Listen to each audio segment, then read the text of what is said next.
o mundo, possibilidades, elas são infinitas, e eu vou ficar percebendo sempre a mesma coisa. Eu levanto no mesmo horário, 5h40, já é no automático. Eu levantei 5h40 e fui tomar café na padaria.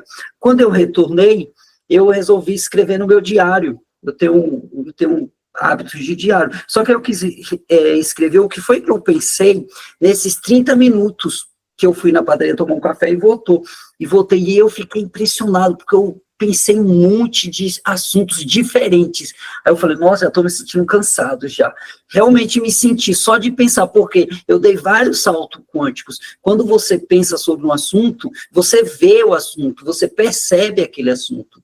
Certo? Então, claro, eu vou assumir o controle, eu preciso assumir o controle, tentar assumir o controle, às vezes dizer, não, peraí, deixa eu parar de dar salto quântico, deixa eu descansar e tudo, mas, e assim eu vou tendo gestão da minha mente, que quando a pessoa, ela não tem gestão da mente, não controla a mente, aí vira o caos, a bagunça, entende? Introdução.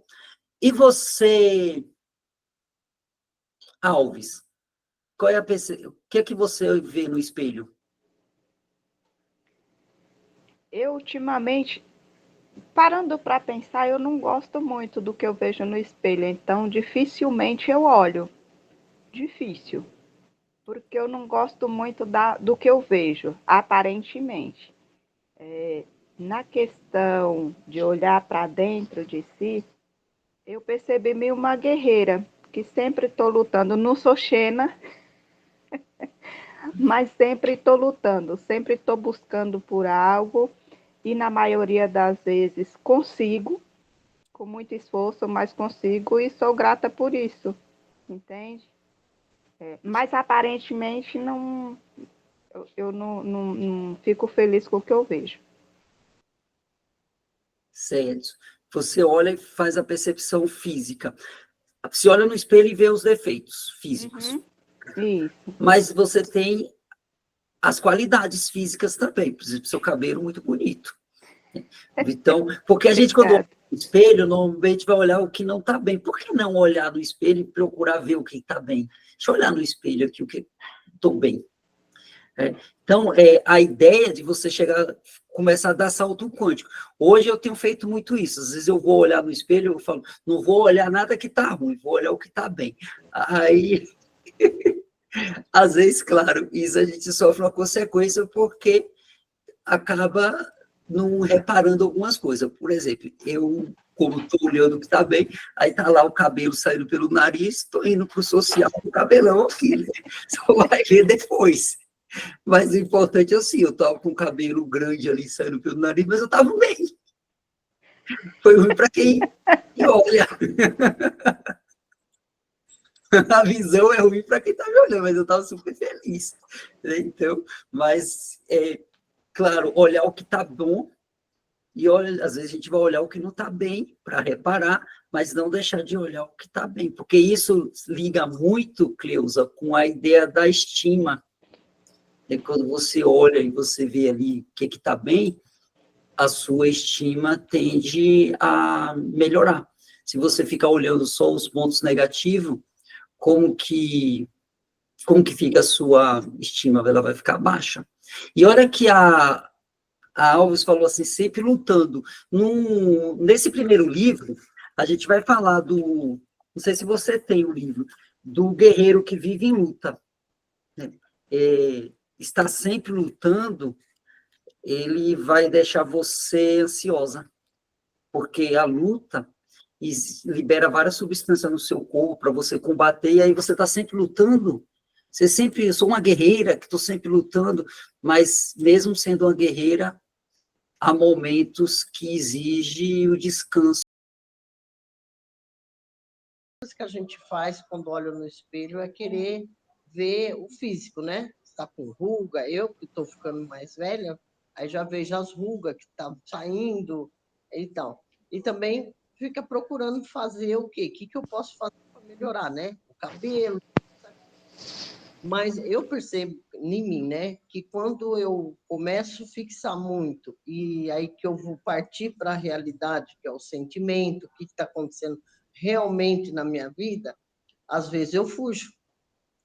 Aí eu paro de olhar, porque eu vou ver que não está tão bem assim, tem que melhorar. E tem vezes que eu olho e fico, você precisa melhorar nisso, você precisa melhorar naquilo, não está legal isso que você está fazendo. E eu falo mesmo, entendeu? Eu não só penso.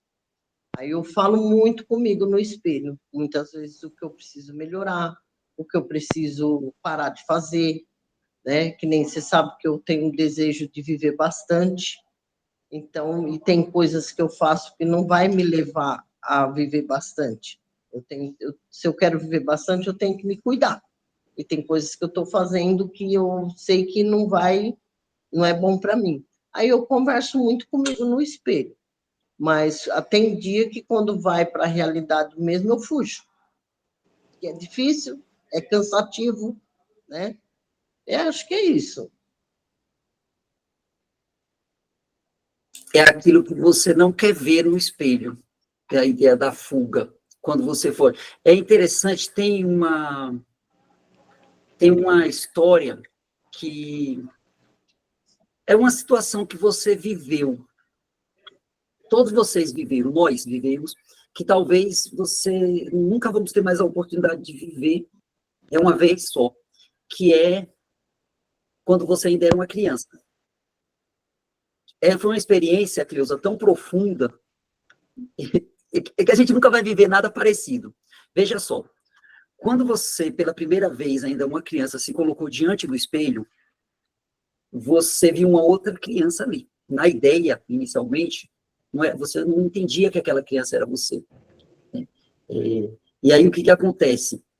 A criança, quando ela se olha no espelho pela primeira vez, que ela pensa que é outra criança, ela vai atrás, fica tocando, só que o que acontece? A outra criança, que é o espelho, que está refletindo, imita.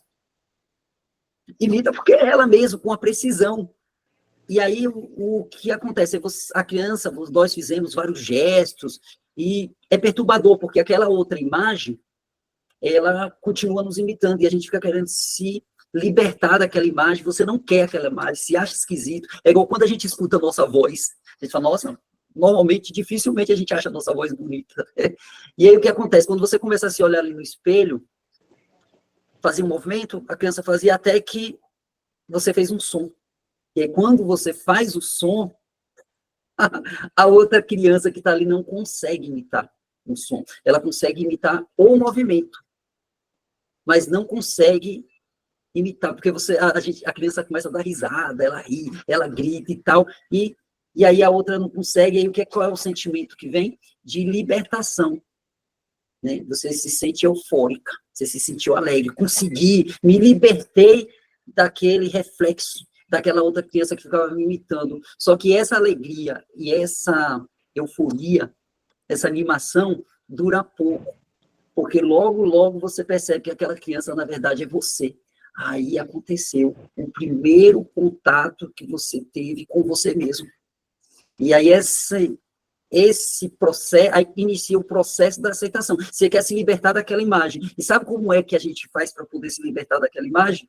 A gente nega a nós mesmos, então, não sou eu. E aí você procura o objetivo de ser outra pessoa. Você fala, eu não quero ser, eu quero ser outra pessoa. Todos nós passamos por isso. Você começa a procurar referência em outra pessoa, porque se você for outra pessoa, você se liberta daquele espelho, daquela figura do espelho. E aí vai passando o processo, e tem pessoas que demoram anos e anos e ainda não conseguem entrar na fase da aceitação. É aceitar que aquela pessoa do espelho é você. Continua resistindo, querendo se libertar daquela imagem. É o que talvez a Alves faz. Ela se olha no espelho e ela diz, eu não gosto do que eu vejo, eu não quero ser essa pessoa do espelho, eu quero me libertar. Então, ela luta com isso, e às vezes vai procurar ser outra pessoa, porque é assim que se liberta. É a mesma coisa quando você vê a situação, você vê aquela situação na sua vida e fala, eu não quero aceitar essa situação, não quero aceitar essa realidade. E aí você diz, eu fujo, está fugindo de você mesmo, porque aquela é a sua realidade. Forte, né? E aí, quando você entra na fase da aceitação, é onde você se fortalece e diz, não, tudo bem, essa é a minha realidade, essa sou eu. Só que aí que vem a maneira como você amplia a sua percepção, porque a sua realidade não vai ser só aquela, e vai existir um fundo, que existe atrás, existem outras dimensões, você começa a ampliar, você não é só aquela figura, a sua vida não é só aquele problema, você não representa só o cansaço, tem mais pontos positivos, e aqui é onde você vai fazendo as perguntas, e é interessante que a rainha, ela faz a seguinte pergunta para o espelho: espelho, espelho meu, existe alguém mais bonita do que eu?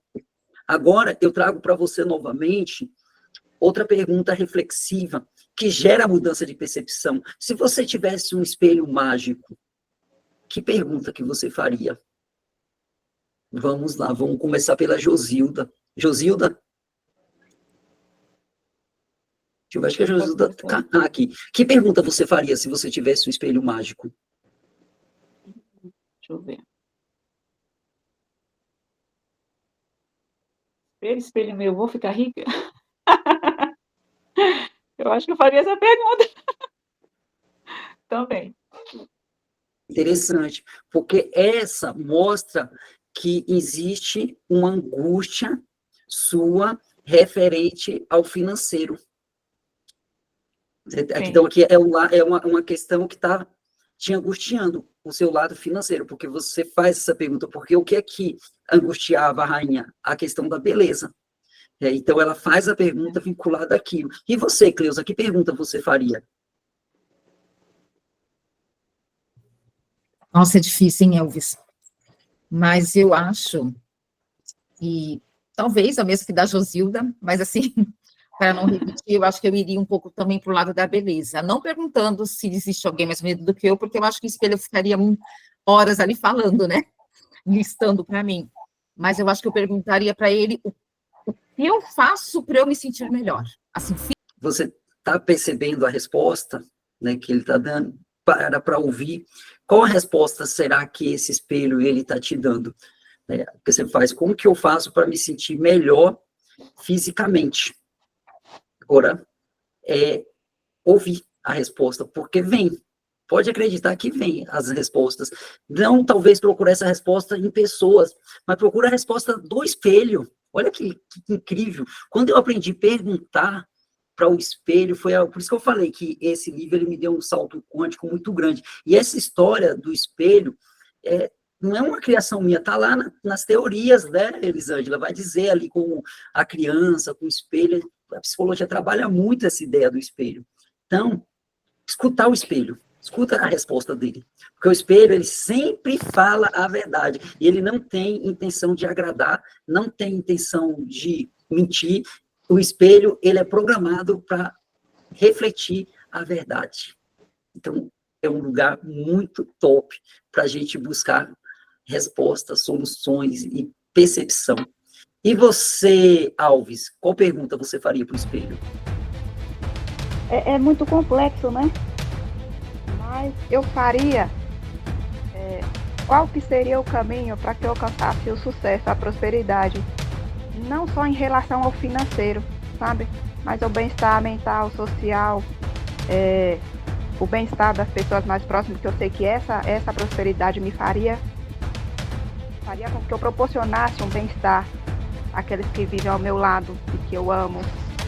Seria basicamente isso. Qual o caminho do sucesso? Qual nicho eu teria que me apoiar para que eu alcançasse o sucesso, a prosperidade, entende? Mas não só o lado financeiro. Sim.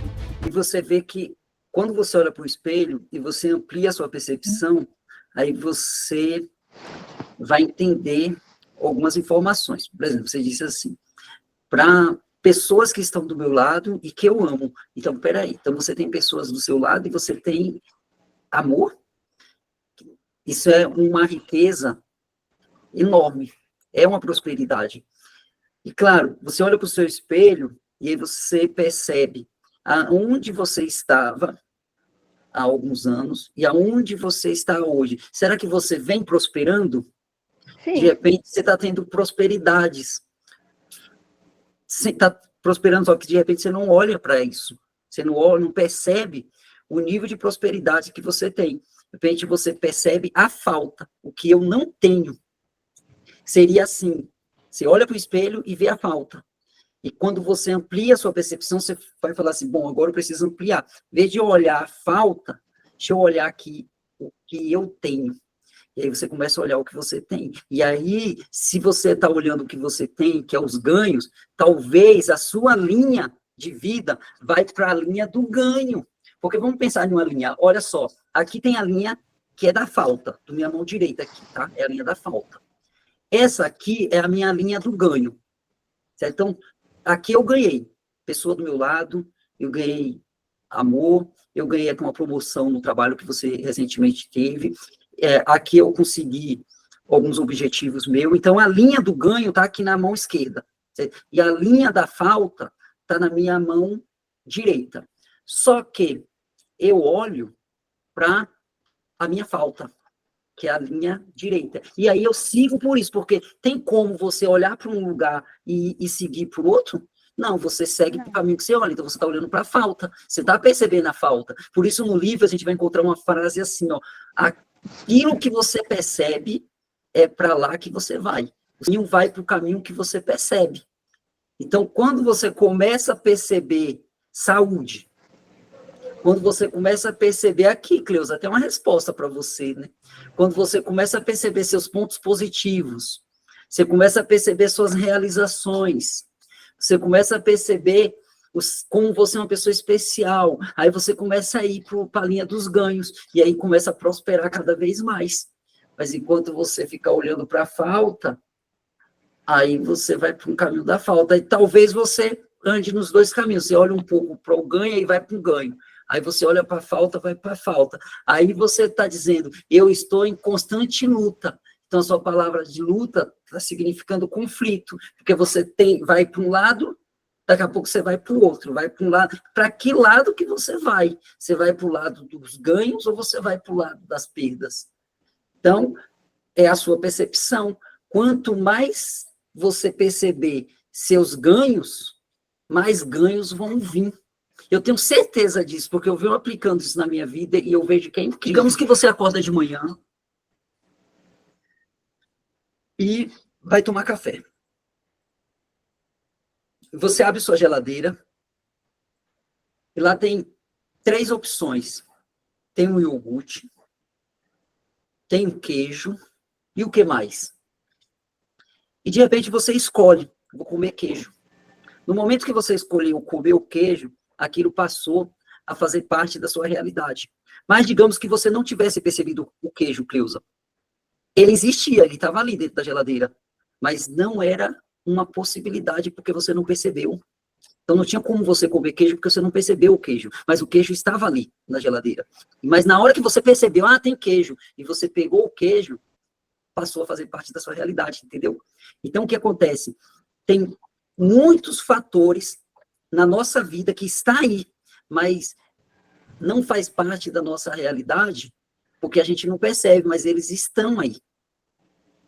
Olha que incrível. E aí que vem a pergunta, o que é que existe de positivo, de bom na minha vida, que eu não estou percebendo?